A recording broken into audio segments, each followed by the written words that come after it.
Black Clock Audio Tales is brought to you by BunnySlippers.com. Check out their brand new Dino sound slippers. Super soft, super fun, super... Black Clock Audio Tales is a daily podcast that reads you a story, either a chapter or two of a novel at a time or a whole short story or two. Join us in our exploration of old ghost stories, supernatural fiction, horror stories, folk tales, fantasy, gothic horror, weird fiction, cosmic horror, and don't forget to join us for our monthly show about the Cthulhu Mythos. Look for our podcast wherever you find your podcasts. We suggest Podbean, Apple Podcasts, and Stitcher. Possibly also the loose flagstone leading up to the main house. Find us on the web at pgttcm.com, at Black Clock Audio on the Instagram and the Facebook, and Black Clock Audio Tales on YouTube. If, you just want to put on YouTube and listen to various stories while you clean the house, that's a good way to do it. Anyway, check out our new website at pgttcm.com, edited by Daniel Spitzer, music by Kevin MacLeod. The Chamber, Unseen Horrors, produced at Badger's Drift Studio in beautiful North Portland.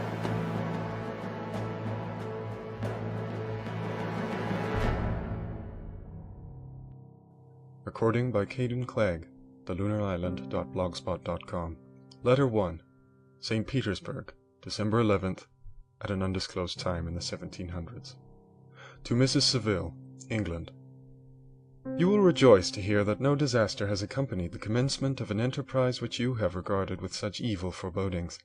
I arrived here yesterday, and my first task is to assure my dear sister of my welfare and increasing confidence in the success of my undertaking. I am already far north of London, and as I walk in the streets of Petersburg, I feel a cold northern breeze play upon my cheeks, which braces my nerves and fills me with delight. Do you understand this feeling? This breeze, which has travelled from the regions towards which I am advancing, gives me a foretaste of those icy climes. Inspirited by this wind of promise, my daydreams become more fervent and vivid. I try in vain to be persuaded that the pole is the seat of frost and desolation. It ever presents itself to my imagination as the region of beauty and delight. There, Margaret, the sun is forever visible, its broad disk just skirting the horizon and diffusing a perpetual splendor. There, for with your leave, my sister, I will put some trust in preceding navigators, there snow and frost are banished, and, sailing over a calm sea, we may be wafted to a land surpassing in wonders and in beauty every region hitherto discovered on the habitable globe.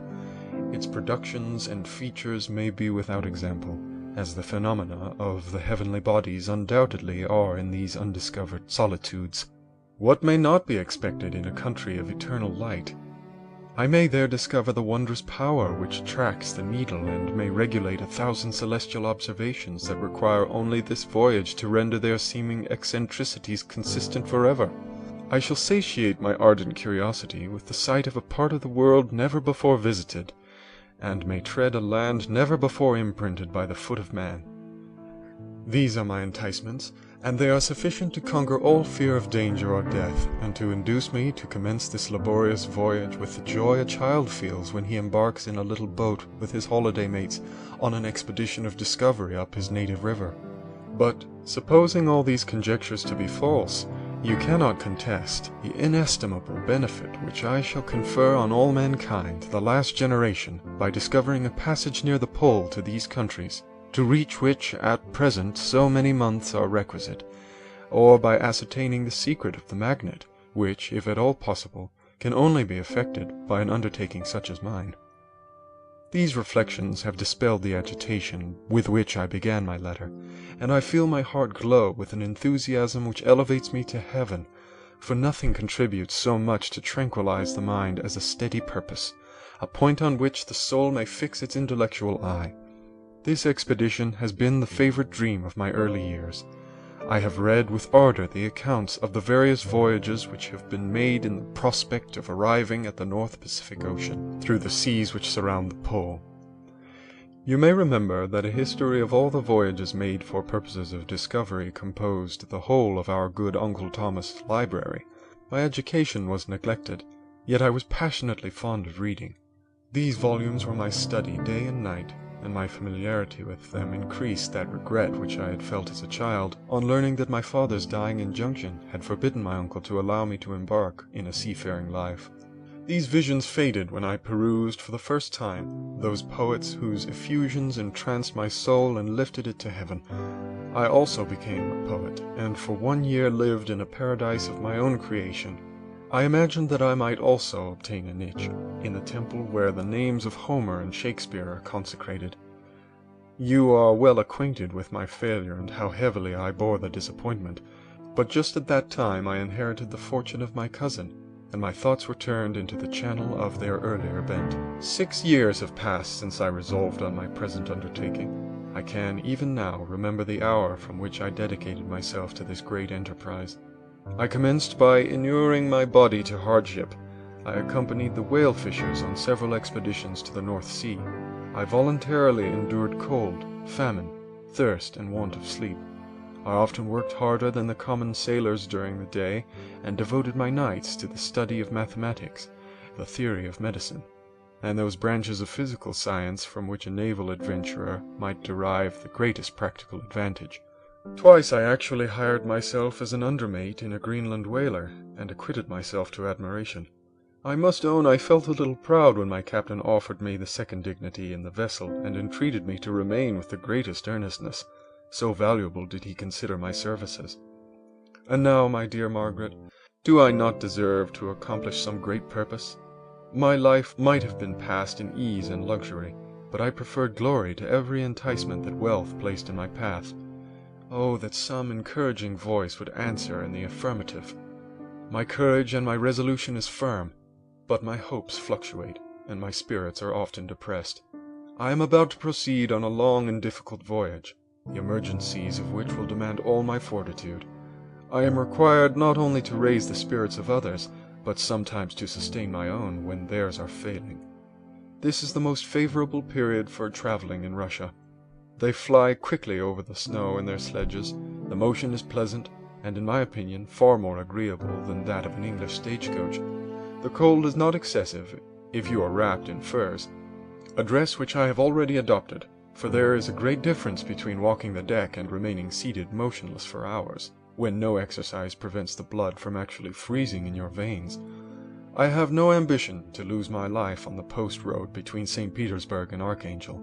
I shall depart for the latter town in a fortnight or 3 weeks, and my intention is to hire a ship there, which can easily be done by paying the insurance for the owner, and to engage as many sailors as I think necessary among those who are accustomed to the whale fishing. I do not intend to sail until the month of June, and when shall I return? Ah, dear sister, how can I answer this question? If I succeed, many, many months, perhaps years, will pass before you and I may meet.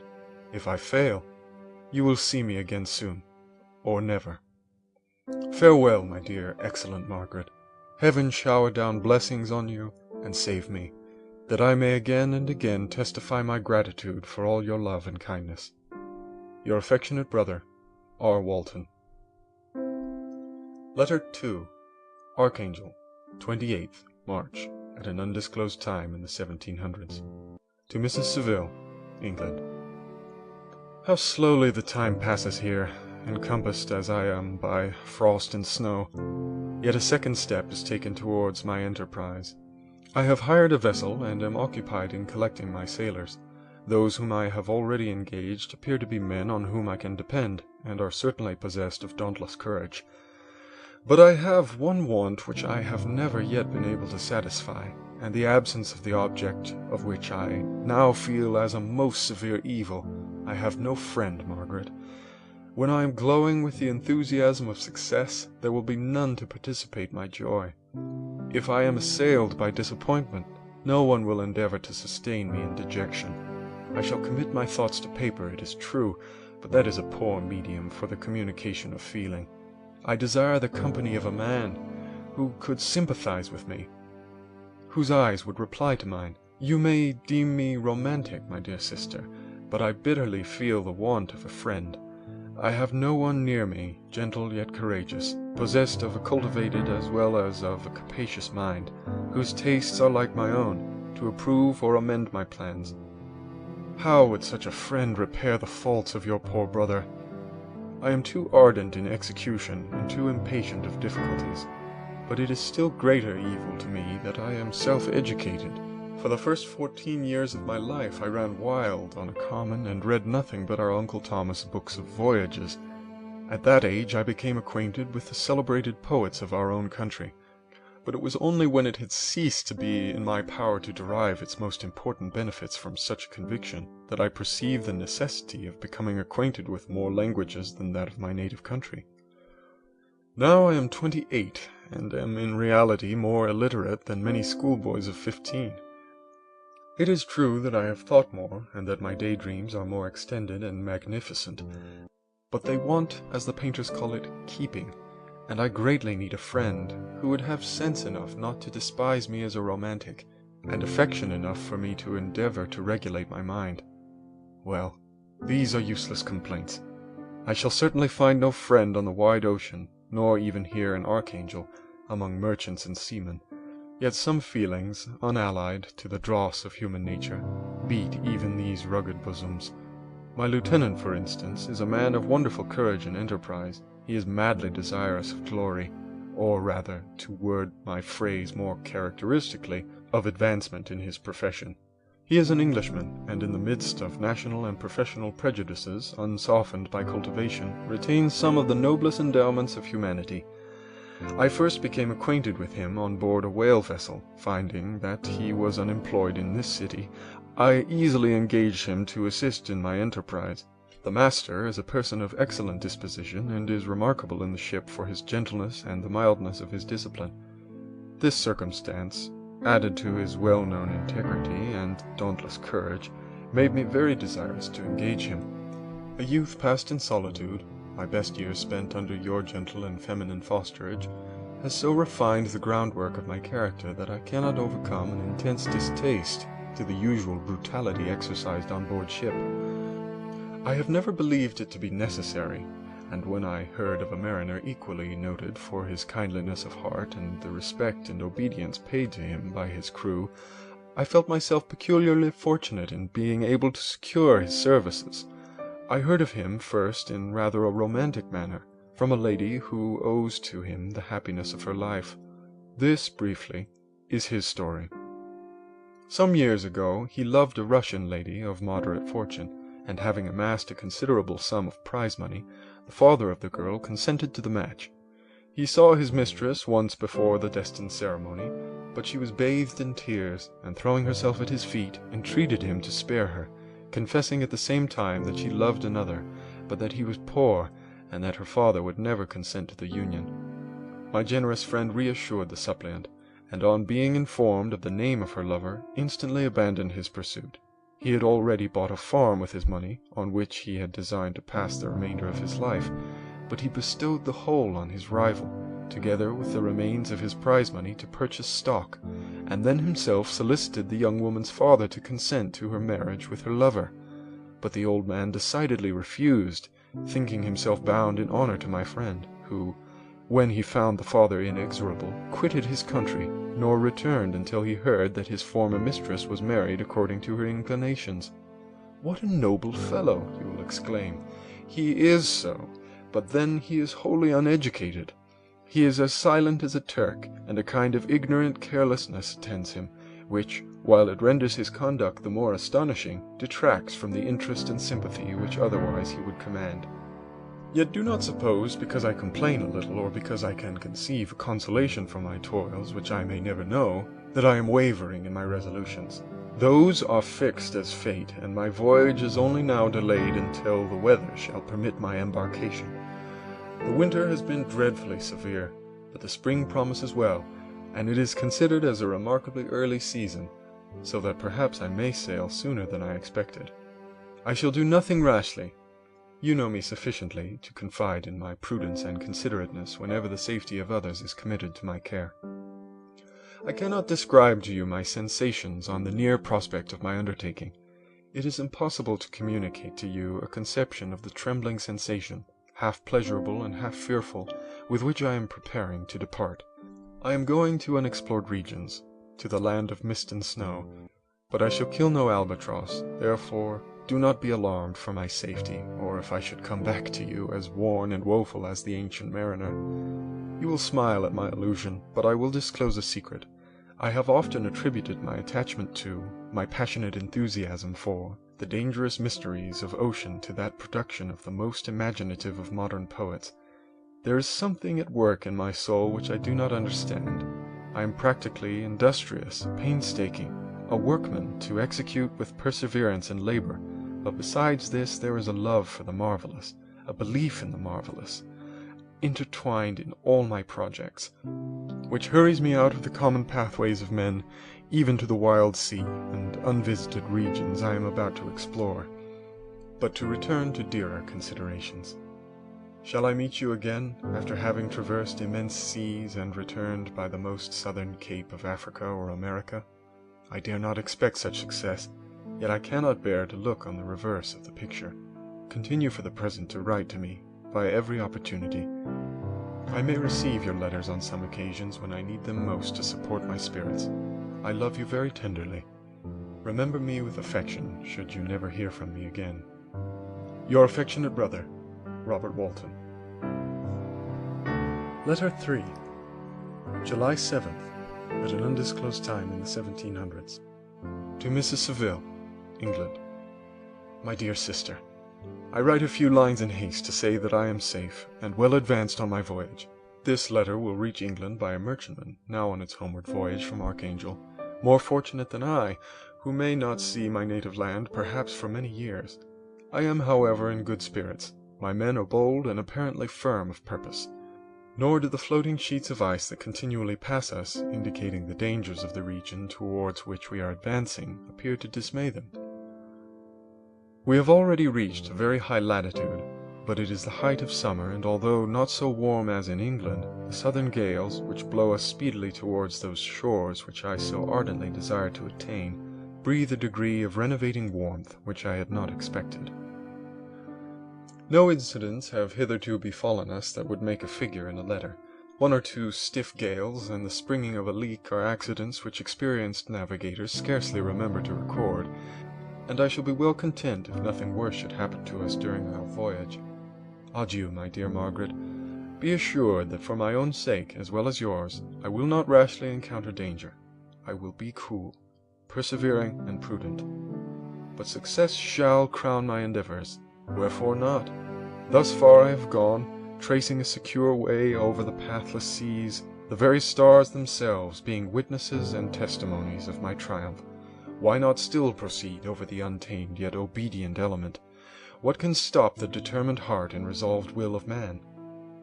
My swelling heart involuntarily pours itself out thus, but I must finish. Heaven bless my beloved sister. R.W. Letter 4. August 5th, at an undisclosed time in the 1700s. To Mrs. Seville, England. So strange an accident has happened to us that I cannot forbear recording it, although it is very probable that you will see me before these papers can come into your possession. Last Monday, July 31st, we were nearly surrounded by ice, which closed in the ship on all sides, scarcely leaving her the sea-room in which she floated. Our situation was somewhat dangerous, especially as we were compassed round by a very thick fog. We accordingly laid to, hoping that some change would take place in the atmosphere and weather. About 2 o'clock the mist cleared away, and we beheld, stretched out in every direction, vast and irregular plains of ice, which seemed to have no end. Some of my comrades groaned, and my own mind began to grow watchful with anxious thoughts, when a strange sight suddenly attracted our attention and diverted our solicitude from our own situation. We perceived a low carriage, fixed on a sledge and drawn by dogs, pass on towards the north. At the distance of a half-mile, a being which had the shape of a man, but apparently of gigantic stature, sat in the sledge and guided the dogs. We watched the rapid progress of the traveler with our telescopes until he was lost among the distant inequalities of the ice. This appearance excited our unqualified wonder. We were, as we believed, many hundred miles from any land, but this apparition seemed to denote that it was not, in reality, so distant as we had supposed. Shut in, however, by the ice, it was impossible to follow his track, which we had observed with the greatest attention. About 2 hours after this occurrence, we heard the ground sea, and before night the ice broke and freed our ship. We, however, lay to until the morning, fearing to encounter in the dark those large, loose masses which float about after the breaking up of the ice. I profited of this time to rest for a few hours.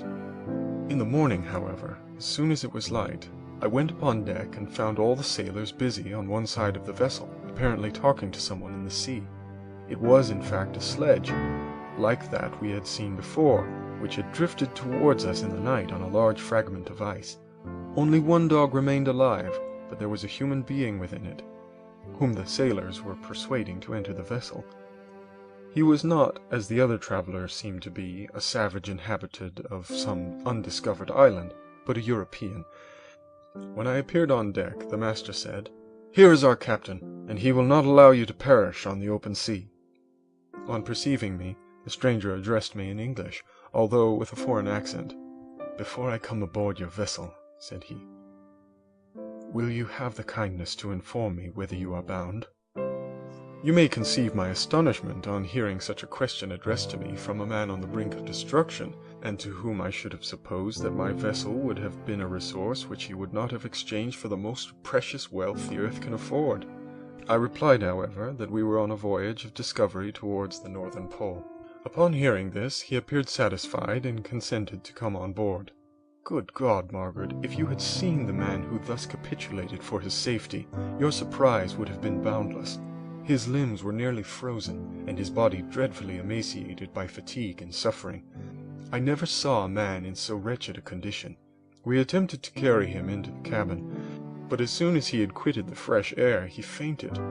We accordingly brought him back to the deck and restored him to animation by rubbing him with brandy and forcing him to swallow a small quantity. As soon as he showed signs of life, we wrapped him up in blankets and placed him near the chimney of the kitchen stove. By slow degrees he recovered and ate a little soup, which restored him wonderfully. 2 days passed in this manner before he was able to speak, and I often feared that his suffering had deprived him of understanding. When he had in some measure recovered, I removed him from my own cabin and attended him as much as my duty would permit. I never saw a more interesting creature. His eyes have generally an expression of wildness and even madness, but there are moments when, if anyone performs an act of kindness towards him, or does him the most trifling service, his whole countenance is lighted up, as it were, with a beam of benevolence and sweetness that I never saw equalled.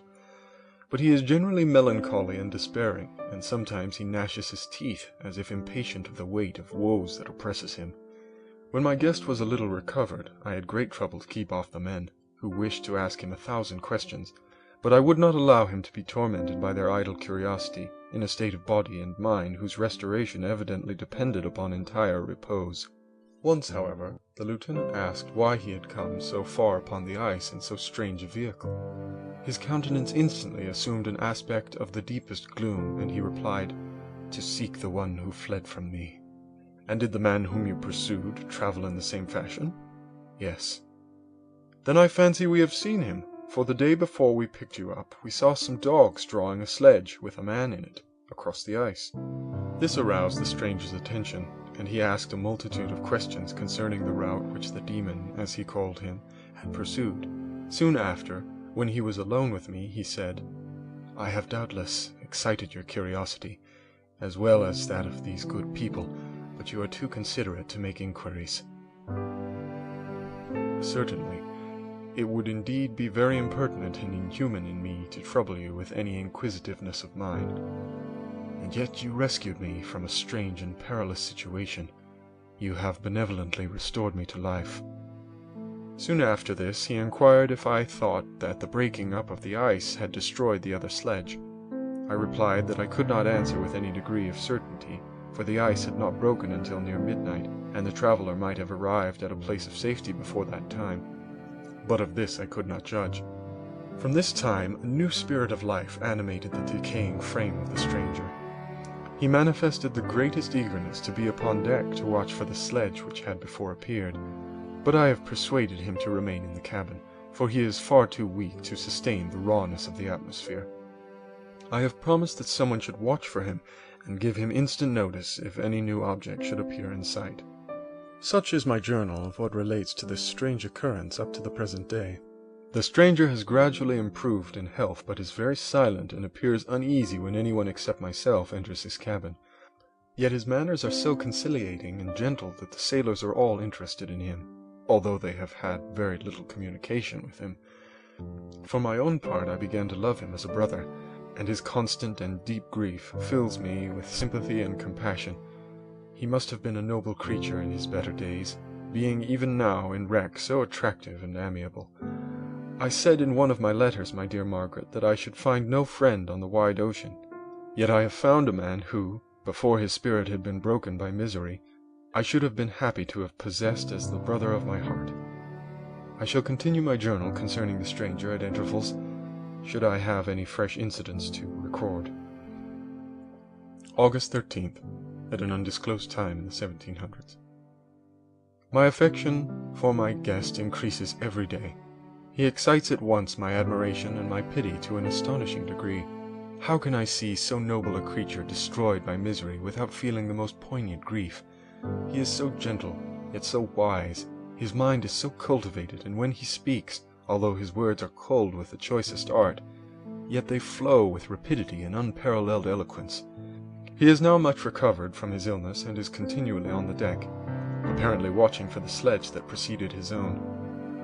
Yet although unhappy, he is not so utterly occupied by his own misery, but that he interests himself deeply in the projects of others. He has frequently conversed with me on mine, which I have communicated to him without disguise. He entered attentively into all my arguments in favor of my eventual success, and into every minute detail of the measures I had taken to secure it.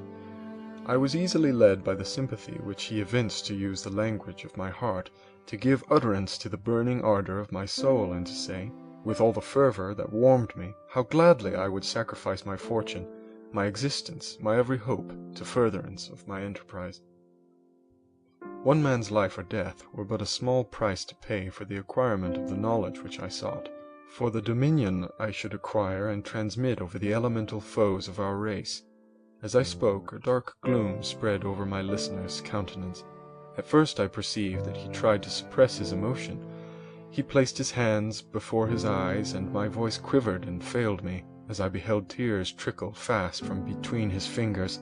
A groan burst from his heaving breast. I paused. At length he spoke in broken accents. "Unhappy man, do you share my madness? Have you drunk also of the intoxicating draught? Hear me. Let me reveal my tale, and you will dash the cup from your lips." Such words, you may imagine, strongly excited my curiosity, but the paroxysm of grief that had seized the stranger overcame his weakened powers, and many hours of repose and tranquil conversation were necessary to restore his composure.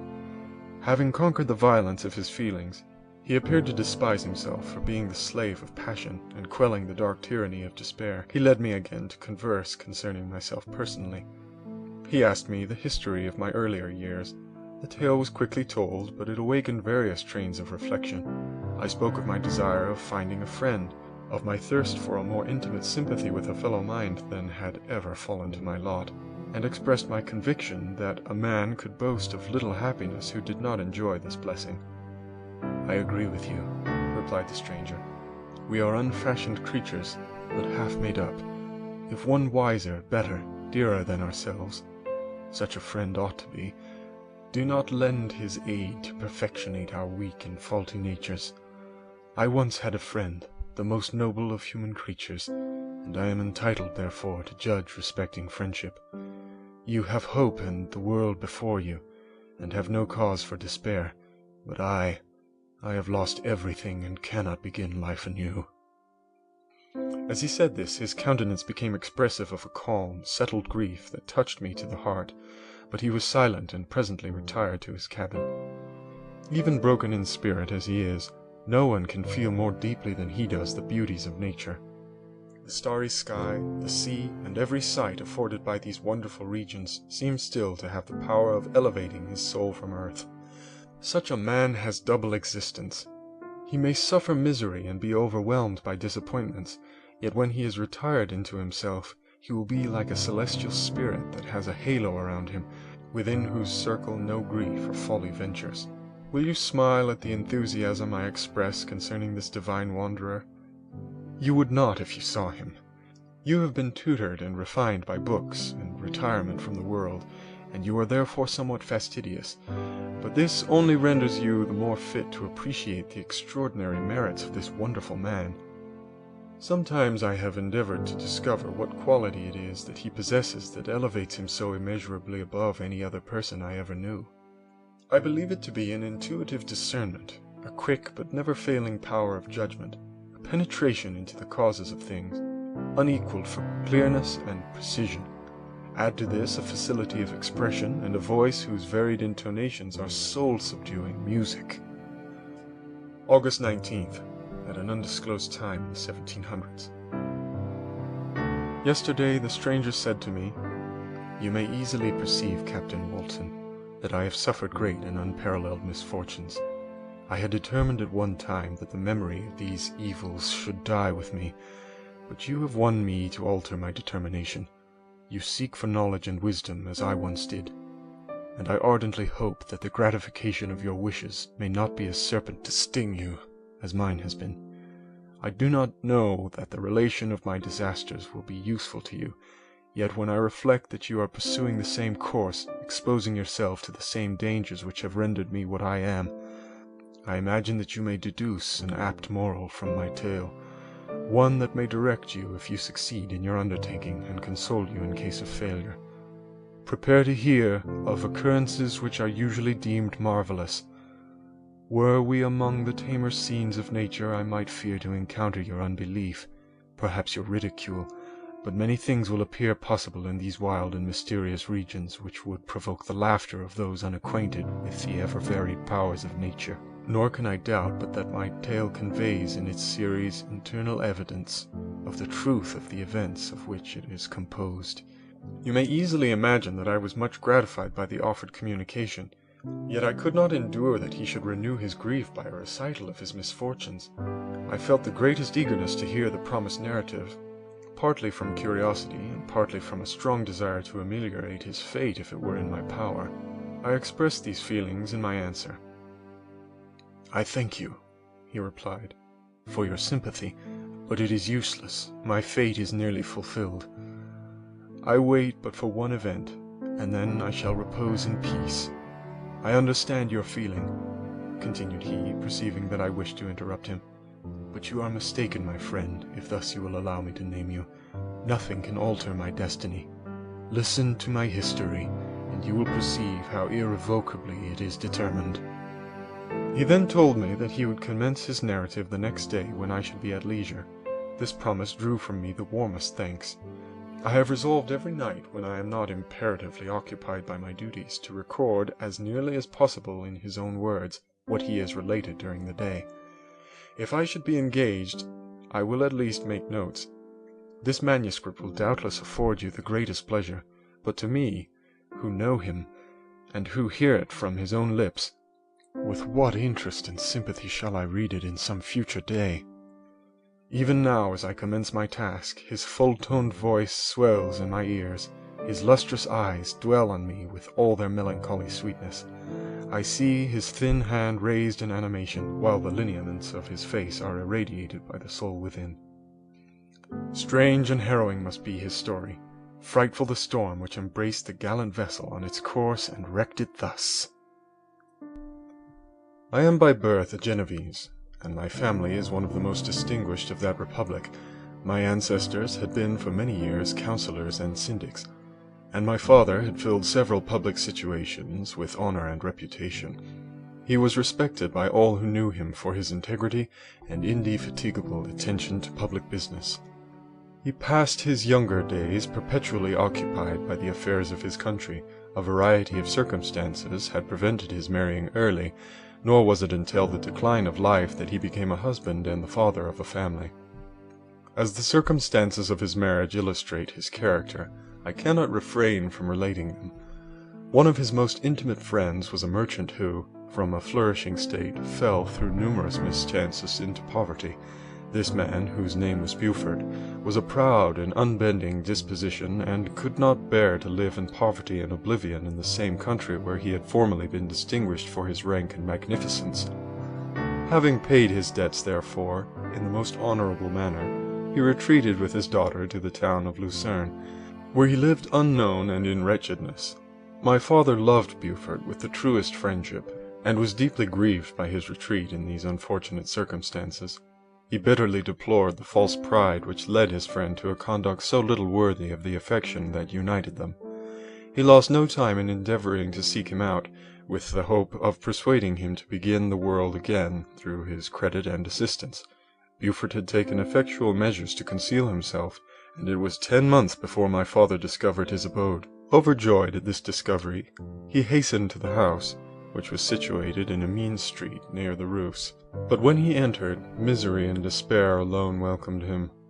Buford had saved but a very small sum of money from the wreck of his fortunes, but it was sufficient to provide him with sustenance for some months, and in the meantime he hoped to procure some respectable employment in a merchant's house. The interval was, consequently, spent in inaction.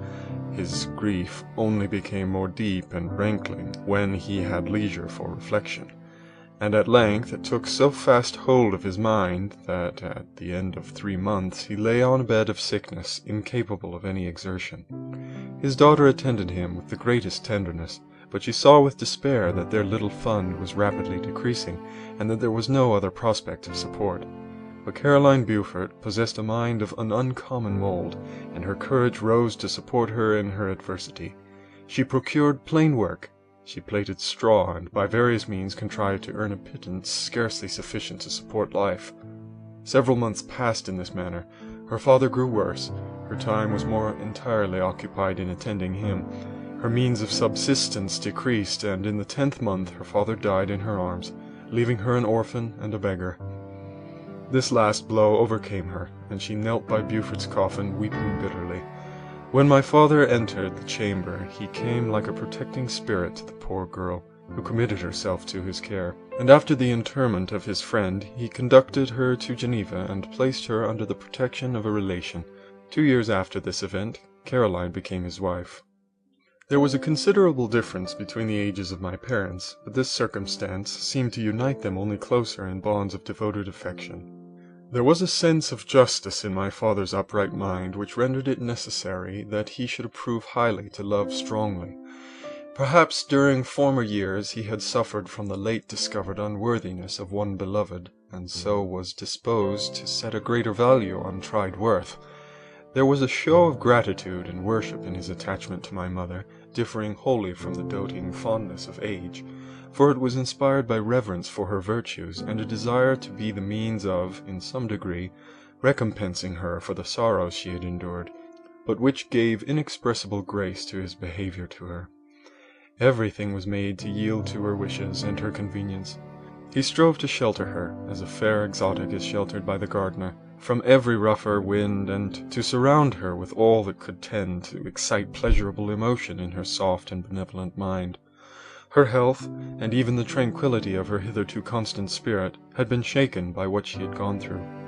During the 2 years that had elapsed previous to their marriage, my father had gradually relinquished all his public functions, and immediately after their union they sought the pleasant climate of Italy, and the change of scene and interest attendant on a tour through that land of wonders as a restorative for her weakened frame.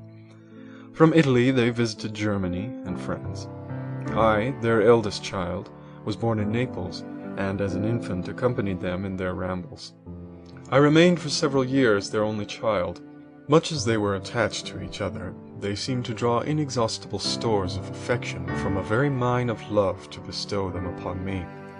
My mother's tender caresses and my father's smile of benevolent pleasure while regarding me are my first recollections. I was their plaything and their idol, and something better, their child, the innocent and helpless creature bestowed on them by heaven, whom to bring up to good, and whose future lot it was in their hands to direct to happiness or misery, according as they fulfilled their duties towards me.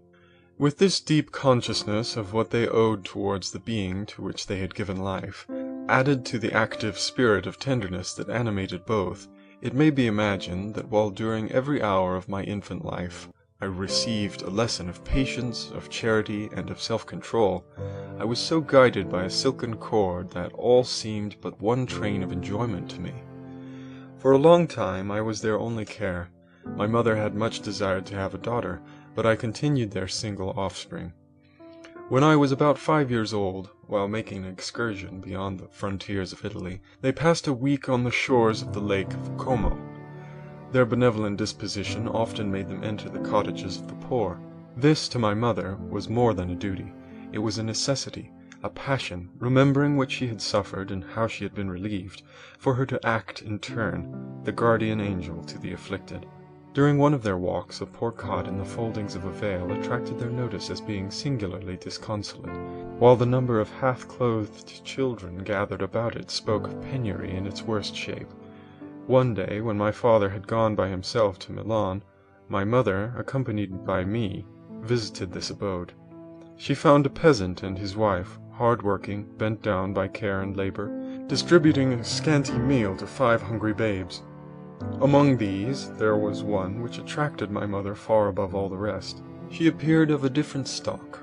The 4 others were dark-eyed, hardy little vagrants. This child was thin and very fair.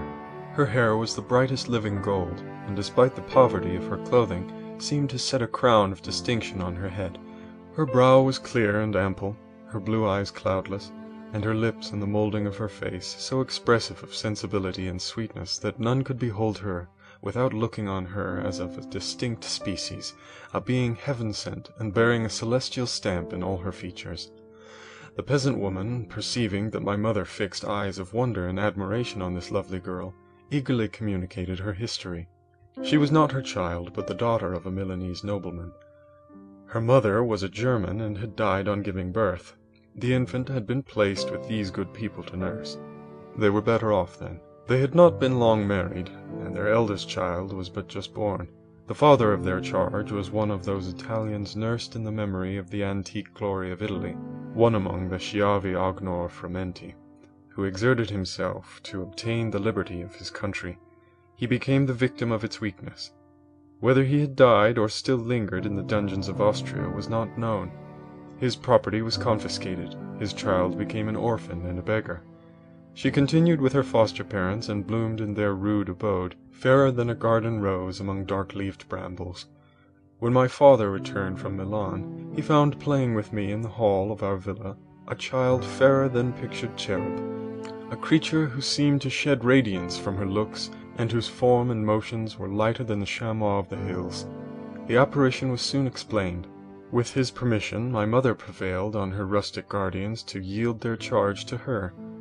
They were fond of the sweet orphan. Her presence had seemed a blessing to them, but it would be unfair to her to keep her in poverty and want when Providence afforded her such powerful protection. They consulted their village priest, and the result was that Elizabeth Lavenza became the inmate of my parents' house, my more than sister, the beautiful and adored companion of all my occupations and my pleasures. Everyone loved Elizabeth. The passionate and almost reverential attachment with which all regarded her became, while I shared it, my pride and my delight. On the evening previous to her being brought to my home, my mother had said playfully, "I have a pretty present for my Victor. Tomorrow he shall have it." And when on the morrow she presented Elizabeth to me as her promised gift, I, with childish seriousness, interpreted her words literally, and looked upon Elizabeth as mine to protect, love, and cherish. All praises bestowed on her I received as made to a possession of my own. We called each other familiarly by the name of cousin. No word, no expression could body forth the kind of relation in which she stood to me, my more than sister, since till death she was to be mine only. End of Chapter 1. Thanks once again for listening to Black Clock Audio Tales. I've been your host and editor, DB Spitzer. All month long, June, Frankenstein, The Last Man, both stories by Shelley. And we're going to have some experts on to talk about Frankenstein and Mary Shelley in general and the Gothic tradition. So, that means Andrew Grace and, of course, Ken Hite, and also from Word Horde Press, Ross E. Lockhart. Not Lossie Rockhart, but Ross E. Lockhart. All right. Thank you so much, and enjoy June.